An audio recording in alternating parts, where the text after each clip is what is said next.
Welcome to this tutorial on how to open a Webull Roth IRA.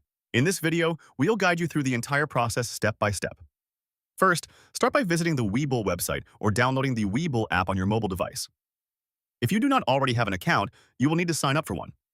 Click on the Sign Up button and follow the prompts to create your account.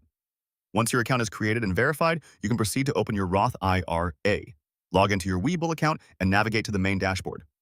Look for the Account tab, which should be at the bottom of the screen if you are on the mobile app. Click on it and then select Retirement Account from the available options.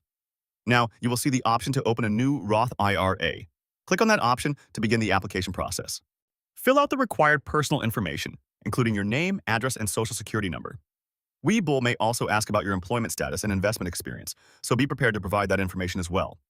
After you complete the application, review your information carefully before submitting. Once you submit the application, Webull will take a few moments to process it. You may receive an email confirmation once your Roth IRA is successfully opened. Congratulations, you are now on your way to investing in your future with a Roth IRA through Webull.